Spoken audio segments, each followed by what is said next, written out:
நமது மெய்ப்பரும் நமது மீட்பரும் நமது ஆண்டவருமாகிய இயேசு கிறிஸ்துவில் பிரியமான உறவுகளே, நாள்தோறும் வத்திக்கான் வானொலியின் நிகழ்ச்சிகளை அருள் ஒளி இணையதளம் வழியாக உங்களுக்கு நாங்கள் ஒளிபரப்புகின்றோம். உங்களுக்காக தொகுத்து வழங்குபவர் உங்கள் அன்பு சகோதரன் பேசாலை தாஸ்.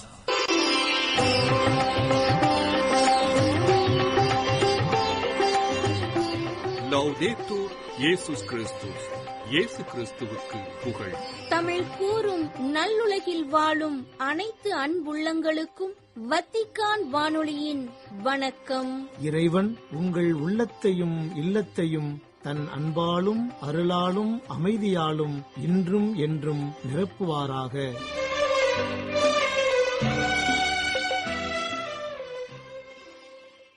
அன்பு நெஞ்சங்களே, இன்றைய நம் ஒலிபரப்பு உங்களுக்கு வழங்கவிருப்பன தடம் தந்த தகைமை மற்றும் இவ்வார புனிதர்கள் எனும் பல்சுவை. தடம் தந்த தகைமை. ஒருவர் கோபுரம் கட்ட விரும்பினால், உங்களுள் யாராவது ஒருவர் கோபுரம் கட்ட விரும்பினால் முதலில் உட்கார்ந்து அதை கட்டி முடிக்க ஆகும் செலவை கணித்து அதற்கான பொருள் வசதி தம்மிடம் இருக்கின்றதா என பார்க்க மாட்டாரா? இல்லாவிட்டால் அதற்கு அடித்தளமிட்ட பிறகு அவர் கட்டி முடிக்க இயலாமல் இருப்பதை பார்க்கும் யாவரும் ஏளனமாக, இம்மனிதன் கட்டத் தொடங்கினான், ஆனால் முடிக்க இயலவில்லை என்பார்களே என்றார் இயேசு. ஒரு சீடருக்கு எளிமை எவ்வளவு முக்கியமோ அவ்வளவுக்கு திட்டமிடலும் முக்கியம். ஓர் இறையாட்சி பணியாள் தன் பணியை செயலாக்கும் முன் தனது பணியின் தன்மை, பணித்தளம், பணிக்கான மக்கள், பணிக்காலம், பணிக்கான சூழல் என்பவற்றை ஓர் அளவேனும் புரிந்திருக்க வேண்டும். எத்திட்டமும் இல்லாமல் எடுத்தேன் கவிழ்த்தேன் எனும் பாணியில் பணி தொடங்கினால் ஏளனமும் பழியும் எதிர்ப்புமே மிஞ்சும். நன்றாக கவனமாக திட்டமிட்டு செய்த நல்லவற்றைப் பற்றி அஞ்ச தேவையில்லை. இறைவா, ஒவ்வொரு நாளும் பொழுதும் கிடைத்ததற்கரிய கொடை, அதனை திட்டமிட்டு செலவிட செயலூக்கம் தாரும்.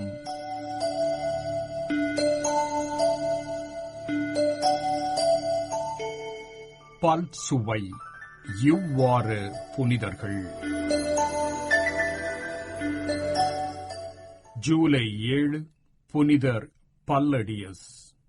புனிதர் பல்லடியஸ் அயர்லாந்து நாட்டின் முதல் கிறிஸ்தவ ஆயராவார். அதாவது புனிதர் பேட்ரிக்கிற்கு முந்தையவர். இவருடைய தந்தை ஆல்ஸ் நகரில் 424ஆம் ஆண்டு நடந்த ஓர் இராணுவ கலகத்தில் கொல்லப்பட்டார். கிறிஸ்தவ எழுத்தாளராகிய பிராஸ்பர் பல்லடியஸ் ஒரு திருத்தொண்டர் என்று எழுதுகின்றார். பல்லடியஸுக்கு திருமணமாகி ஒரு பெண் குழந்தையும் இருந்தது. மனைவியையும் குழந்தையும் தம்மிடமிருந்து விடுவித்த இவர் குழந்தையை அதே தீவிலிருந்த ஒரு பள்ளியில் ஒப்படைத்தார். 408-409ஆம் ஆண்டு இத்தாலியின் சிசிலியில் துறவு வாழ்க்கை வாழ ஆரம்பித்தார். ஏறக்குறைய 415ஆம் ஆண்டு இவர் குருத்துவ அருள்பொழிவு செய்விக்கப்பட்டார். 418 முதல் 429ஆம் ஆண்டு வரையான காலகட்டத்தில் இவர் ரோம் நகரில் திருத்தொண்டர் பல்லடியஸ் என்ற பெயருடன் வாழ்ந்தார். 431ஆம் ஆண்டு இவர் அயர்லாந்து நாட்டின் கிறிஸ்துவ விசுவாசிகளின் ஆயராக நியமிக்கப்பட்டார். அயர்லாந்தின் கர்ஷோன் என்ற இடத்தில் இறங்கிய பல்லடியஸ் புனித பேட்ரிக் அவர்களுக்கு முன்னதாகவே மறைபரப்பும் பணியை தொடங்கியதாக அயர்லாந்து எழுத்தாளர்கள் கூறுகின்றனர். இருப்பினும் அவரை தடை செய்த லெய்ன்ஸ்டர் அரசன் அவரை வடக்கு பிரிட்டனுக்கு திருப்பி அனுப்பினான். 431ஆம் ஆண்டு அயர்லாந்திலிருந்து கிளம்பிய பல்லடியஸ் வடக்கு பிரிட்டனின் ஸ்காட்லாந்து வந்தடைந்தார். அங்கே அவர் ஏறக்குறைய 20 ஆண்டுகள் மறைபரப்பு பணியாற்றியதாக ஸ்காட்லாந்து திரு அவையின் பாரம்பரியங்கள் கூறுகின்றன.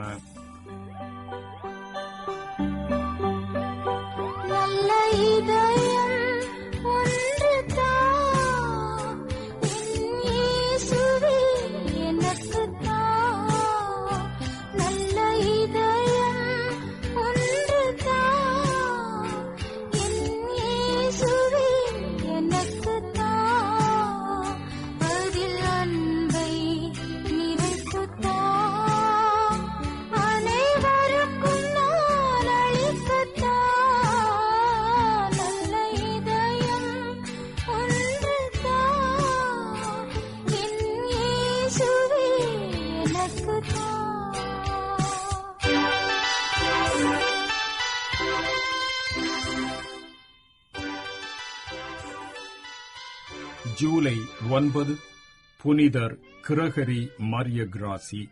1833 ஆண்டு இத்தாலியில் பிறந்த புனிதர் கிரகரி மரிய கிராசி ஓர் பிரான்சிஸ்கன் துறவியாவார். 2000 ஆண்டு அக்டோபர் மாதம் 1 தேதியன்று திருத்தந்தை 2 ஜான் பவுல் அவர்களால் புனிதர்களாக அருள்பொழிவு செய்விக்கப்பட்ட 120 சீன மறைசாட்சியருள் இவரும் ஒருவராவார். பியர் லூயிஜி கிராசி எனும் இயற்பெயர் கொண்ட இவர் தமது 15ஆம் வயதில் 1848 ஆண்டு இத்தாலிய பிரான்சிஸ்கன் துறவு மடத்தில் வார்த்தைப்பாடு எடுத்துக் கொண்டார். தமது பெயரையும் கிரகரி என்று ஏற்றுக்கொண்டார். 1856 ஆண்டு ஆகஸ்ட் மாதம் 17ஆம் நாளன்று குருத்துவ அருள்பொழிவு பெற்றார்.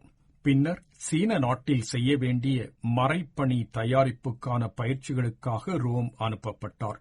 1860 ஆண்டு வட சீனாவில் உள்ள டையுவான் நகர் அனுப்பப்பட்ட இவர் மறைப்பணி பரப்பாளராகவும் கைவிடப்பட்டோருக்கான இல்லத்தின் இயக்குநராகவும் பாடல் குழுவின் தலைவராகவும் நியமனங்களை பெற்றார்.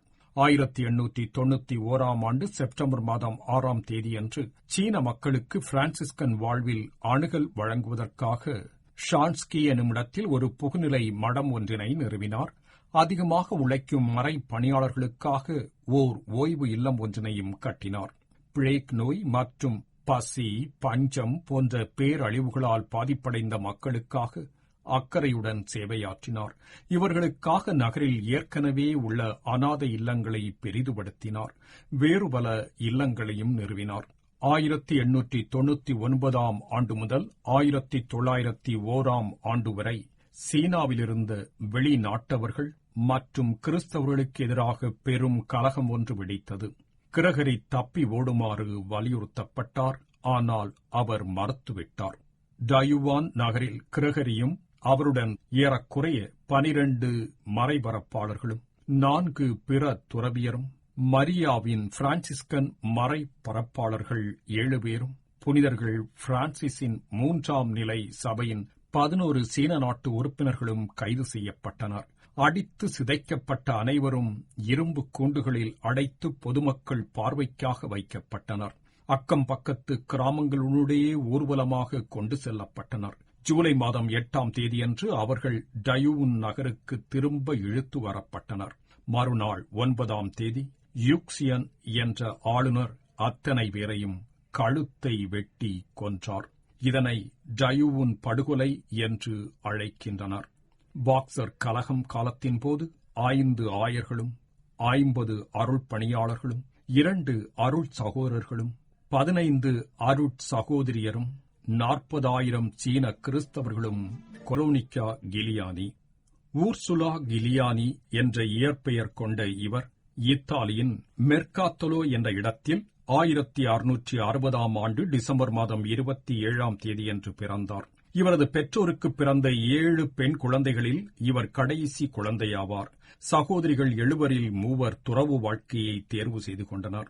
ஊர்சுலா கிலியானிக்கு திருமண வயது வந்ததை உணர்ந்த தந்தை ஊர்சுலாவுக்கு திருமண ஏற்பாடுகளை கவனிக்க ஆரம்பித்தார். ஆனால் இவர் தந்தையிடம் அழுது கெஞ்சி திருமணத்திற்கு மறுப்பு தெரிவித்தார். மகளின் விருப்பத்தை அறிந்து கொண்ட தந்தை அவரை தாம் விரும்பிய வாழ்வினை தேர்ந்தெடுக்க அனுமதி அளித்தார். 1677 ஆண்டு 17 வயதான ஊர்சுலா இத்தாலியின் கப்புச்சன் எளிய கிளாரா என்ற பெண் துறவு மடத்தில் இணைந்தார். இறைவனின் பாடுகளின் நினைவாக வெரோனிக்கா எனும் ஆன்மீக பெயரை ஏற்றார்.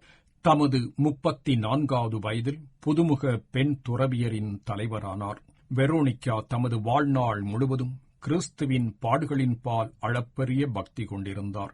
அந்த பக்தியானது இறுதியில் அவரின் உடல் அடையாளங்களில் வெளிப்பட்டது. 1694 ஆண்டு கிறிஸ்துவின் முள்முடியின் அடையாளம் அவரது முன் நெற்றியில் தோன்றியது. 1697 ஆண்டு இறைவனின் 5 காய அடையாளங்கள் இவரது உடம்பிலும் தோன்றின. 1727 ஆண்டு ஜூலை மாதம் 9 தேதியன்று சித்தாதி கஸ்தெல்லோ நகரில் வெரோனிக்கா இறைபதம் சேர்ந்தார்.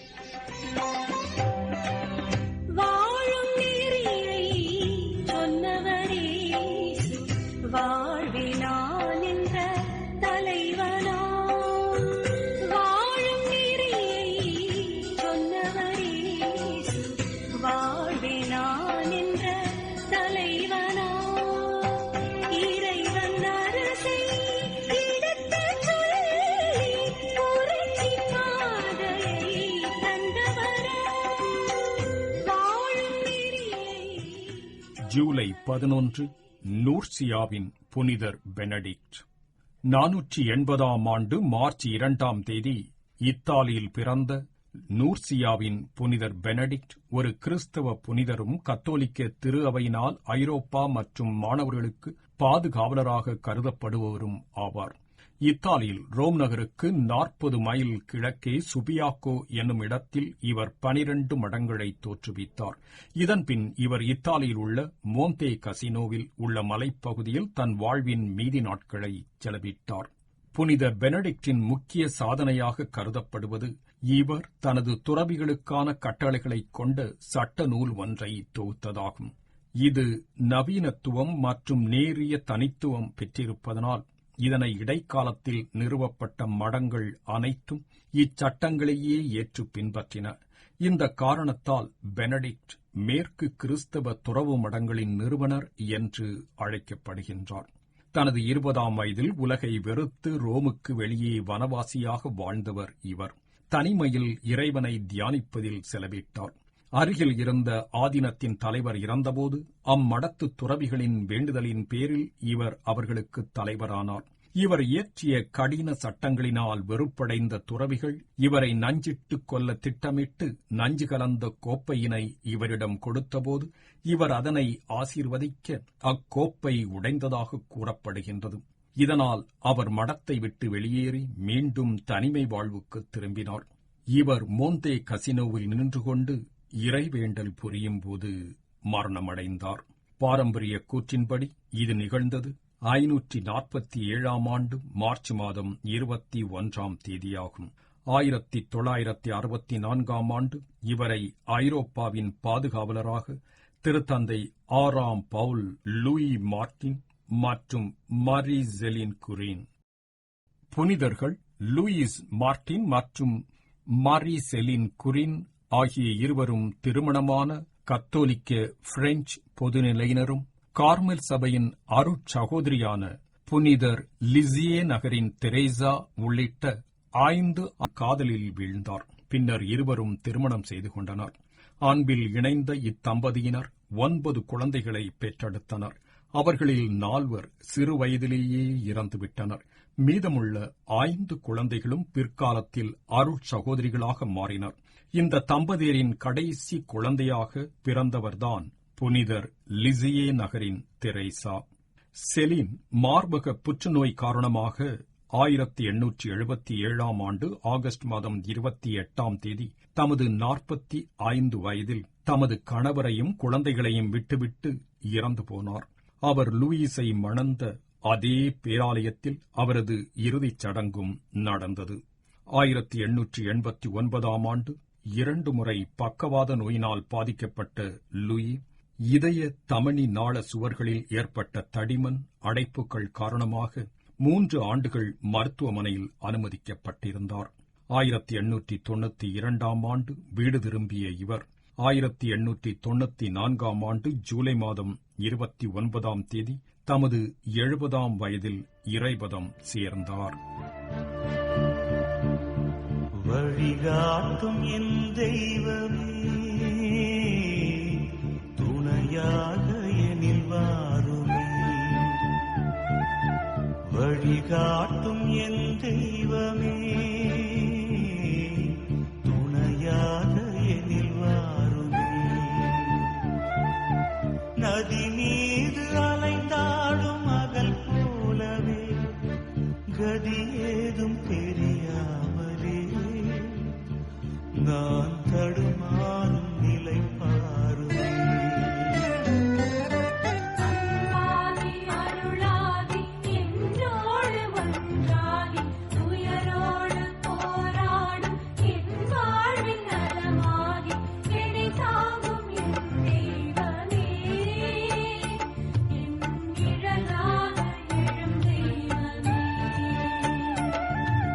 வழிகாட்டும் என் தெய்வமே, துணையாக எனில் வாருமே.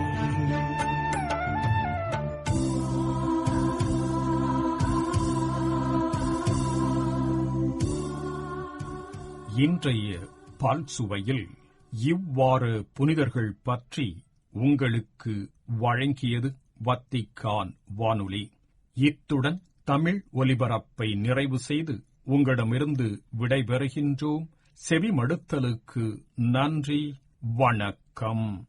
இதுவரையும் நீங்கள் செவியுற்றது வத்திக்கான் வானொலியின் இன்றைய நிகழ்ச்சிகள். மீண்டும் மற்றொரு வத்திக்கான் வானொலி நிகழ்ச்சியில் உங்கள் அனைவரையும் சந்திக்கும் வரை அன்பு விடைபெற்றுச் செல்வது உங்கள் அன்பின் பேசாலை தாஸ்.